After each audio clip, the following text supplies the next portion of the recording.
Welcome to Night Whispers. Tonight, you can relax, let your thoughts slow down, and allow the night to settle in. Here, you will hear calm, paranormal stories. Stories based on real experiences, quiet places, strange encounters, and things that cannot always be explained.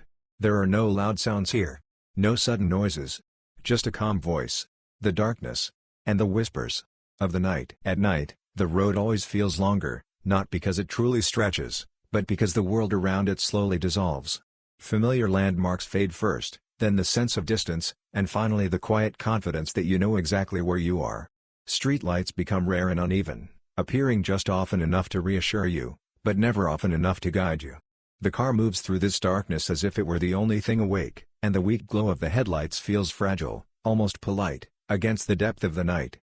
You drive slowly, not out of fear, but because there is no reason to hurry. Time loosens its grip here, slipping into a softer rhythm where minutes don't matter and destinations feel less important than the act of moving forward. The night doesn't rush you. It watches, patiently, through the windshield, as if it has all the time it needs. You hadn't planned to return. The thought didn't arrive fully formed, and there was no moment when you sat down and decided this was necessary. It came the way sleep often does, quietly and without permission. First, a passing idea, then a subtle pull, and finally, your hands turning the steering wheel almost on their own. By the time you realized what you were doing, the road had already accepted you. The house doesn't reveal itself immediately. At first, there is only a familiar bend in the road, one your body remembers even if your mind hesitates. Then come the trees, old and tall, their branches leaning toward one another overhead, weaving a loose canopy that blocks out what little light remains. They seem closer than you remember, as though they have grown inward rather than upward, narrowing the path with quiet intention. Once, long ago, this road felt uncomfortably tight. Now it feels patient. As if it has been waiting, unbothered by how long it took you to come back. The car slows, then stops, without any clear decision from you. The engine falls silent, and in the space it leaves behind, the night settles in. Not abruptly, not aggressively, but gently, like a presence dusting the room to see if it is welcome. The silence here feels complete, thick enough that you can almost sense it pressing lightly against your ears. The house stands exactly where it always has. Not closer than before. Not farther away. It doesn't loom, and it doesn't hide. It simply exists, dark against the darker shape of the trees. The windows are unlit, reflecting nothing. The roof sags just enough to suggest age, not decay. And the porch lets out a soft creak even before you step onto it, as if it has been practicing the sound, repeating it quietly, night after night. You notice that you aren't afraid. There is no tightening in your chest, no instinctive pause. What you feel instead is something gentler and harder to name. Recognition, perhaps. The sense of seeing someone you once knew well, even if you can't immediately place where or when. The air is different here. Denser, heavier, moving more slowly as it fills your lungs. It smells of old wood and settled dust, and beneath that, something faintly warm, like the lingering memory of a room that once held people for a very long time. It is the kind of scent that doesn't announce itself, but stays with you once you notice it. The keys are already in your pocket. You find them without searching, without even thinking about it, and for a moment you can't remember when you put them there. The metal is cold against your fingers, but the lock responds easily. There is no resistance, no complaint, no sharp sound. The door opens as though it expected you. The house lets you in without ceremony, without curiosity, as if your absence never required explanation. Inside, it is dark, but the darkness feels calm. It doesn't press forward or retreat. It simply waits. The space seems to breathe slowly, and there is a quiet sense that, given enough time, the dark will soften on its own, adjusting itself to your eyes rather than demanding effort from you. You close the door behind you. The latch clicks with a dull, final sound, one that suggests completion rather than confinement. Nothing about it feels alarming. If anything, it feels appropriate, like the final note of a familiar melody. A strange thought passes through your mind then, uninvited but steady. Everything here is in its place. Even if you no longer remember where those places are, the house does. You remain standing in the entryway for a while, listening. Not for footsteps, not for voices, not for anything specific at all. You listen the way one listens to rain or wind, allowing the soundless presence of the house to exist without interpretation. Somewhere deep within the walls, something settles softly, like dust shifting after a long period of stillness. And there is the faint impression, difficult to explain and easy to ignore, that the house is glad. Not in any emotional sense, but in the way objects seem to respond when they are finally used again. Like a chair that remembers weight, or a door that remembers hands. You don't yet know that sleep will come slowly tonight, stretching itself thin across the hours. You don't yet know that memories will surface not inside your thoughts, but around you, in the quiet spaces between walls and rooms. And you don't yet know that this house remembers more than it should. That understanding can wait. For now, you take off your jacket and place it aside, feeling the air change slightly as you do. You set your bag down by the wall, exactly where it fits, and take your first step deeper into the house that was never, not really, empty. The first steps into the house feel softer than they should. The floorboards respond with muted sounds, not quite creaks, more like acknowledgments, as if they recognize the pattern of your weight. You move slowly, not out of caution, but because the space seems to encourage it. Rushing would feel inappropriate here, like speaking too loudly in a place where silence has learned to stretch. The hallway opens gently, revealing rooms that wait without invitation. Their doors are not closed, not fully open either, resting somewhere in between, as though undecided about whether they are meant to be entered. You don't remember arranging them this way, but it feels deliberate, intentional in a quiet, almost polite manner. The living room is the first space you truly notice. It hasn't changed in any obvious way. The furniture stands where it always did, angled just enough to suggest past conversations, past habits. Dust lies evenly across the surfaces, undisturbed, not thick enough to accuse you of neglect, but present enough to confirm the passage of time. The air here feels heavier, as if it has been holding still for a long while. You stand there and wait for something to happen. A sound, perhaps. A memory. But nothing arrives on cue. The room doesn't perform. It simply exists, complete in its stillness, and after a moment you realize that this, too, feels familiar. The absence of movement, the refusal to demand attention, feels like something you once understood very well. Further inside, the house reveals itself in small details. A chair pulled back slightly from the table, as if someone stood up and never returned. A curtain that doesn't quite reach the floor, hanging unevenly, frozen in the middle of a gesture. None of it feels unsettling on its own. It is the consistency that lingers, the sense that everything stopped at the same quiet moment. You pass by a doorway and glance inside without meaning to. The room beyond is empty, but not abandoned. The walls are bare, the floor clean, and yet the space feels occupied in a way that has nothing to do with people. It feels held, as though it is being preserved exactly as it should be, for reasons that don't require explanation. The longer you walk through the house, the clearer it becomes that no one truly lives here anymore. And still, nothing feels unused. Each room seems to be waiting, not impatiently, but with a steady certainty, like a thought paused mid-sentence. You begin to sense that the house isn't defined by what is missing, but by what has been carefully kept. Your footsteps slow even more as you approach the back of the house. The sounds you make feel absorbed, softened before they can echo. It occurs to you that you haven't turned on a single light, and yet you don't feel blind. Shapes remain clear enough, edges gentle, shadows layered rather than sharp. The darkness here behaves like something learned, something practiced. You pause near a doorway that leads to a smaller room. You don't remember what it was used for. An office, perhaps. Or a spare bedroom. The uncertainty doesn't bother you. In fact, it feels natural, like forgetting the details of a dream while still remembering how it felt. You stand there for a moment, hand resting lightly against the doorframe, and notice how warm the wood feels beneath your fingers. There is no sound coming from the room. No movement. And yet, you hesitate before stepping inside, not out of fear, but out of respect, as if you might interrupt something by being present too suddenly. When you do enter, the space accepts you without reaction. Nothing shifts. Nothing changes. The room remains exactly as it was, quietly complete. It becomes clear then that these rooms are not empty in the way abandoned places are empty. They are empty in the way paused moments are empty, full of everything that has already happened and everything that never will. The house isn't holding on to people. It is holding on to time. As you continue walking, you notice something else, something subtle enough that you almost dismiss it. The house seems to respond to your movement, not with sound, but with a kind of adjustment.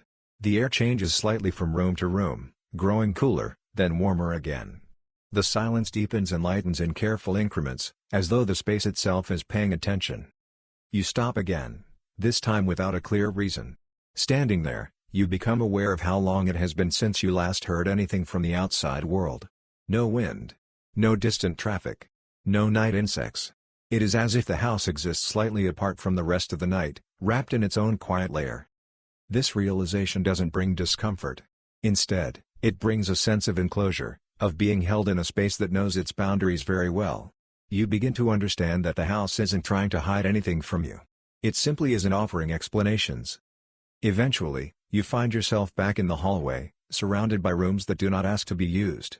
You feel no urgency to explore further, no need to open every door. The house seems content with what you have already seen, and for the first time, you feel content as well. You realize then that these rooms are not meant for living anymore. They are meant for remembering, for resting, for existing without purpose. And as that thought settles, quietly and without resistance, you sense that the house approves. There will be sounds later. Small ones. Familiar ones. But for now, the house remains still, allowing you to move through it at your own pace, through rooms that no one lives in, but that are far from empty. The first sound reaches you so gently that you almost miss it. It isn't loud enough to interrupt your thoughts, and it doesn't arrive suddenly. It settles into the silence the way a ripple settles into still water, noticeable only because the stillness changes around it. You stop walking without realizing why, listening not for danger, but for clarity. It comes again, faint and unhurried. A soft shift somewhere above you, followed by a quiet settling sound, like wood adjusting to temperature or weight that isn't quite there. The house doesn't tense around it. The walls don't echo. The sound simply exists, and then it fades, leaving the silence slightly altered, slightly deeper.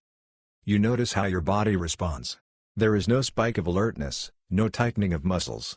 Instead, your breathing slows a fraction, syncing itself to the calm rhythm of the space. Whatever that sound was, it didn't carry urgency. It felt routine, almost familiar, like something the house does for itself when no one is paying attention.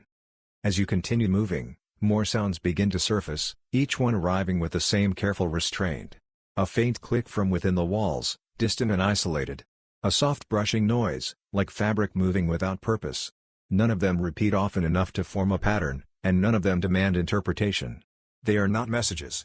They are not warnings. They are simply evidence. You realize then that the house has never been truly silent. It has only been quiet in the way sleeping things are quiet, active beneath the surface, occupied with processes that don't require awareness.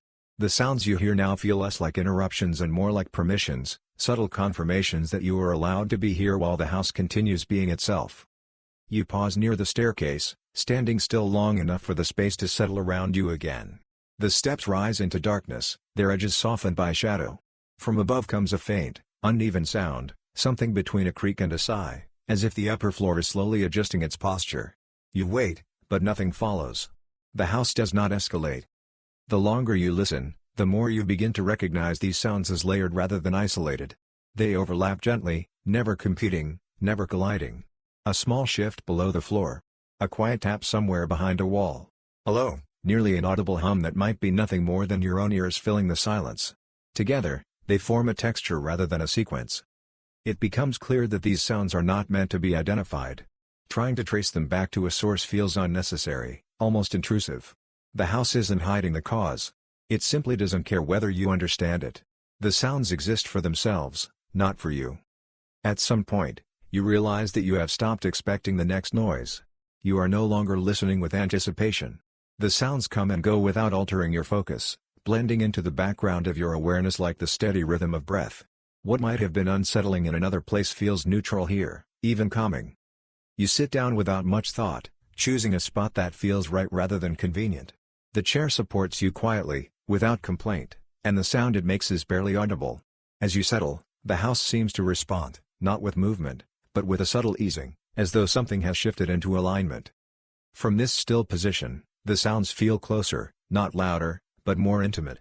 You notice the timing between them, the unspoken pauses, the way one sound leaves space for another. It feels less like a building making noise and more like a presence breathing slowly, unconcerned with being observed. You think briefly of the outside world, of the kinds of sounds that usually fill the night. Cars passing. Wind in the distance. Voices, muffled but persistent. None of those reach you here. The house does not block them aggressively. It simply does not make room for them. This absence doesn't feel isolating. It feels intentional, like a boundary drawn gently but firmly. Inside it, the sounds belong to the house alone, and now, temporarily, to you. Another sound emerges, closer this time, from somewhere just beyond your immediate view. It is soft, repetitive, almost rhythmic, and for a moment you think it might be footsteps. The idea forms and dissolves just as quickly. There is no weight to it, no direction. The sound continues briefly, then stops, leaving no sense of departure behind. You don't feel watched. You don't feel followed. If anything, you feel included, as though the house has decided you are quiet enough to share its background noise with. The thought settles comfortably, without drama or consequence. As time passes, the sounds grow less distinct, blending further into the space until it becomes difficult to tell where they end and your own awareness begins. The house does not demand that you stay awake for them. It does not insist on attention. It simply continues, softly, steadily, making the kinds of sounds that do not frighten, the kinds of sounds that make it easier to remain where you are, listening without effort, letting the night deepen around you. By the time morning approaches, it doesn't arrive the way it usually does. There is no sudden light, no clear division between night and day. The darkness thins gradually, becoming less heavy rather than disappearing. You realize you've been awake longer than you thought, listening without effort, resting without sleep. When you finally step outside, the air feels cooler than you expect. The porch holds your weight with the same quiet patience as before, and the yard stretches out in muted tones, as though color itself is still deciding whether to return. Nothing moves quickly. Even the morning seems reluctant to disturb what the night has arranged.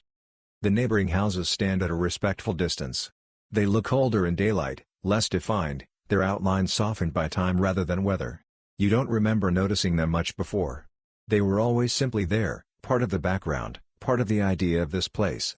Now, they feel more present, as if they have been waiting for the same thing the house has. You walk a little farther down the path, drawn by no clear intention. The ground feels firm beneath your feet, familiar without being specific. Somewhere ahead, a door opens, slow and unhurried, and the sound carries more clearly than it should. You stop, not out of caution, but curiosity. The person who steps outside moves with practiced ease, as if they have lived their whole life in this quiet rhythm. They don't seem surprised to see you. In fact, they look relieved, in a way that is subtle enough to question whether it's real. Their expression doesn't ask who you are. It suggests that they already know. They greet you without enthusiasm, without suspicion. Their voice is low, steady, shaped by habit rather than emotion. They mention your return as though it were expected, as though it fits neatly into a sequence that has been continuing without you. There is no question in their tone, only confirmation. You consider correcting them, explaining that you didn't plan this, that you aren't sure how long you'll stay. But the words feel unnecessary. They would change nothing. Instead, you listen, nodding occasionally, allowing the conversation to move forward on its own. They speak of the house casually, not with concern or curiosity, but with familiarity. They mention things you don't remember telling anyone. Small details. The way the light used to fall in the evenings. The sounds the walls make when the temperature shifts. The way certain rooms seem to hold on to warmth longer than others. You don't interrupt. It isn't unsettling, exactly. It feels more like overhearing a memory that belongs to someone else, one you happen to be standing close enough to hear. Their words don't accuse you of forgetting. They simply assume that remembering is optional. As they speak, you notice that they avoid certain topics without drawing attention to the avoidance. When the conversation drifts too close to the night, or to the reasons people leave, their voice softens and moves elsewhere. Not abruptly. Gently. As though guided by rules you were never taught. They mention others, neighbors you vaguely recall, names that settle into your mind without attaching to faces. According to them, these people are still here. They have always been here. The idea doesn't feel wrong. It feels incomplete, like a story told without emphasis. At some point, the conversation pauses, not because it has ended, but because it has reached a natural stopping place. They look toward your house then, their gaze lingering just long enough to suggest understanding. When they speak again, their voice carries a note of reassurance, carefully measured. They tell you that the house keeps things well. That it remembers routines, patterns, even people, long after they stop being present. They say this as though it is a kindness, not a warning. As though being remembered is a form of care. You thank them, though you aren't sure why. They accept it without reaction, as if gratitude is expected but not required. With a small nod, they step back inside, closing the door behind them with the same unhurried motion. Left alone again, you feel no urge to follow, no need to seek further explanation. The exchange feels complete, settled into place alongside everything else. You return to your house at an easy pace, noticing how the path seems slightly clearer now, as though it has been walked recently. Standing once more at the door, you realize that the neighbors haven't told you anything directly alarming. And yet, the weight of their familiarity lingers. They remembered you too easily. They remembered things you don't. As you step inside, the house receives you without comment. The door closes softly behind you, and the quiet resumes its steady presence. Whatever the neighbors know, the house knows more. And for now, it seems content to keep those memories to itself. The house feels different after your conversation with the neighbors, though nothing about it has changed in any visible way. The walls stand where they always have. The rooms remain quiet, their shapes familiar and undisturbed. And yet, there is a subtle shift in how the space holds you, as if it is now aware that you know something you didn't before. You move through the rooms more slowly, not because you are cautious, but because the house seems to invite attention. Details that once felt incidental now linger in your awareness. A faint mark on the wall, barely noticeable unless you stop to look. The uneven wear on the floor near a doorway, shaped by footsteps taken long ago. These are not decorations. They are records. It occurs to you that the house has never tried to tell its story. It has simply been keeping it. Patiently. Without judgment. Everything here has been witnessed, absorbed, and stored without comment. The house does not react to events. It remembers them. You stop in a living room again, standing in the same place you stood before. The silence feels layered now, dense with moments stacked gently on top of one another. Conversations that faded into nothing. Evenings that ended without ceremony. Long stretches of time where nothing at all seemed to happen, and yet something did.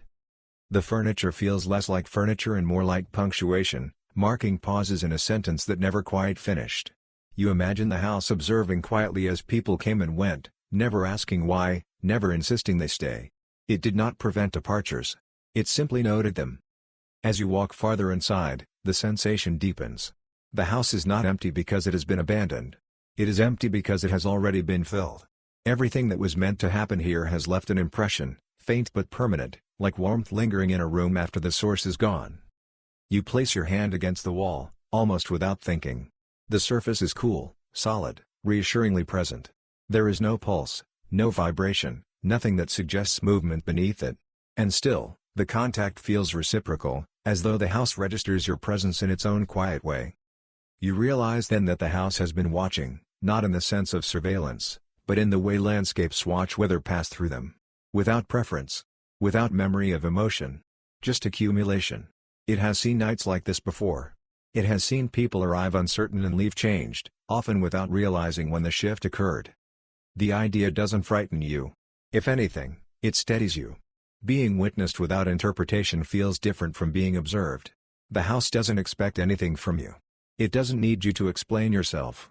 It already knows the shape of your routines, even if you don't. You notice how easily your movements fit now. Where you pause. Where you turn. Where you slow down without meaning to. It feels less like adaptation and more like recollection, as if your body remembers the house even when your mind hesitates. Somewhere deeper inside, a sound settles, soft and distant, like the closing of a book in another room. You don't investigate it. The house has already registered it. Your attention is not required. You sit again, allowing the stillness to gather around you. In this quiet, the thought comes gently, without urgency. The house has not been waiting for you to return. It has been waiting to continue. You are not the cause of its awareness. You are simply part of its ongoing record. Time stretches here in a way that feels natural. Minutes pass without leaving marks. The house does not measure them. It only notes that they occurred. You begin to understand why leaving felt incomplete, why returning required no explanation.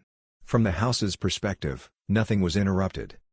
Eventually, you stand, not because you need to move, but because the moment feels complete. The house has acknowledged you as it acknowledges everything else, by allowing you to exist within it without resistance. As you step away, you sense that whatever happens next, the house will remember it. Not selectively. Not kindly or cruelly. Just accurately. And in that quiet accuracy, you realize that the house is not merely a place you occupy. It is a witness. You don't notice the repetition at first. There is no clear moment when the night begins again, no signal that marks the return.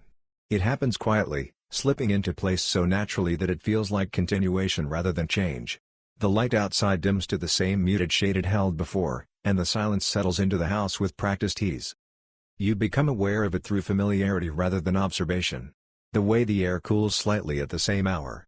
The way the walls produce the same soft adjustments, in the same order, as if following a routine they have no reason to alter. Nothing is copied exactly. Nothing needs to be.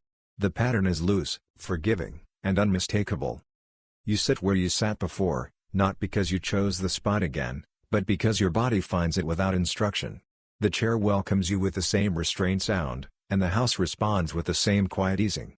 It doesn't feel like déjà vu. It feels like recognition. Time behaves differently now. It doesn't move forward so much as it settles, folding gently over itself. Moments don't lead anywhere.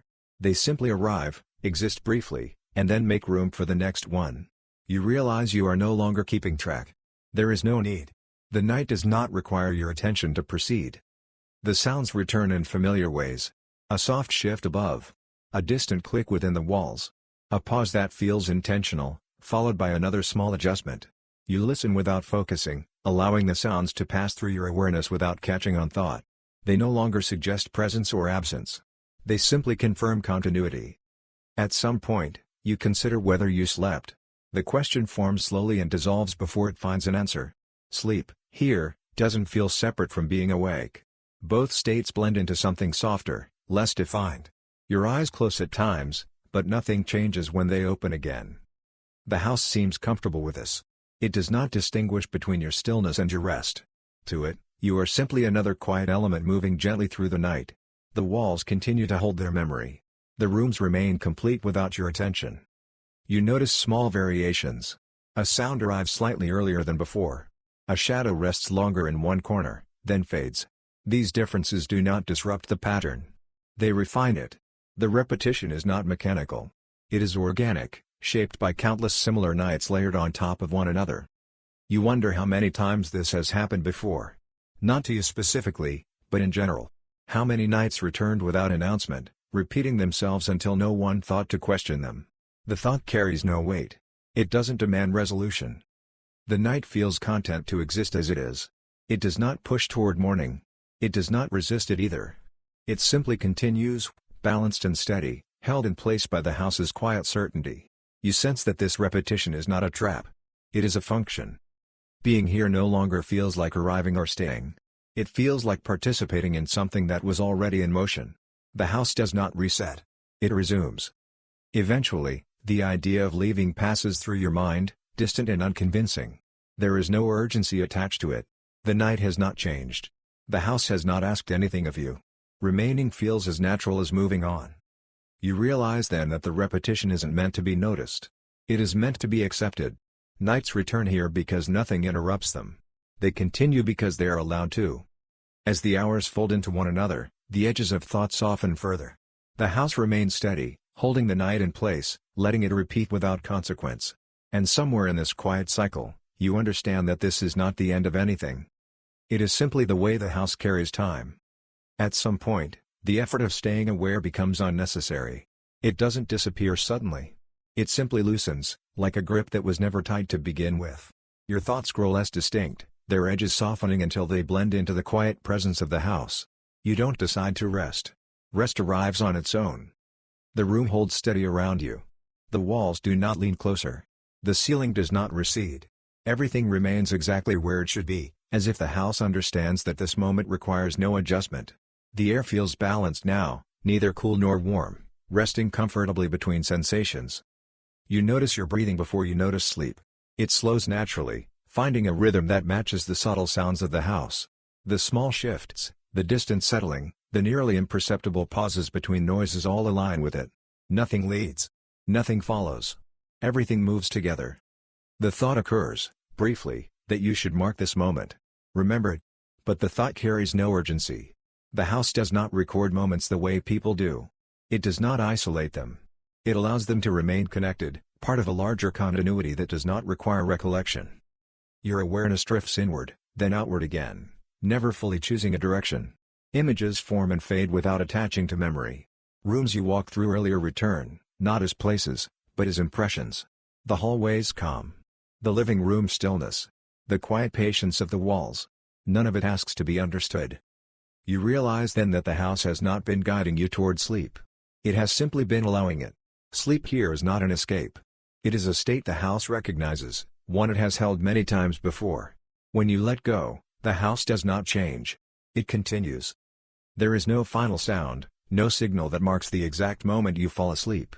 Consciousness thins gradually, like mist lifting from the ground. The house does not react. It has no need to acknowledge the transition. To it, you are still present, still accounted for. Even as sleep settles fully, something remains aware. Not alert. Not watchful. Just present enough to register that nothing is wrong. The house does not require you to stay awake to keep existing. It does not rely on your attention.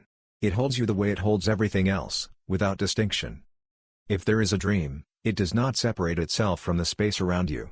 The house appears not as an image, but as a feeling of continuity. Rooms connect without boundaries. Time does not move forward. It rests. You understand, without forming the thought clearly, that leaving will not be difficult when the time comes. The house does not trap. It does not close itself. It simply remembers. Whether you stay or go, the record remains intact. And yet, there is no impulse to leave now. Sleep does not feel like an interruption. It feels like participation, like allowing the house to continue its quiet work while you rest inside it. Nothing is demanded. Nothing is taken. The night does not repeat again. It settles. The sounds soften further, dissolving into a background so gentle it becomes indistinguishable from silence. The house remains awake in its own way, steady and unchanged. What stays is not fear. Not mystery. Not even memory. What stays is presence. The simple fact of having been here, acknowledged without judgment, recorded without emphasis. When morning eventually arrives, it will do so without ceremony. And when you wake, the house will still be here, exactly as it was, holding the night that passed as easily as it held all the others. For now, there is nothing more to do. You sleep. And the house remembers.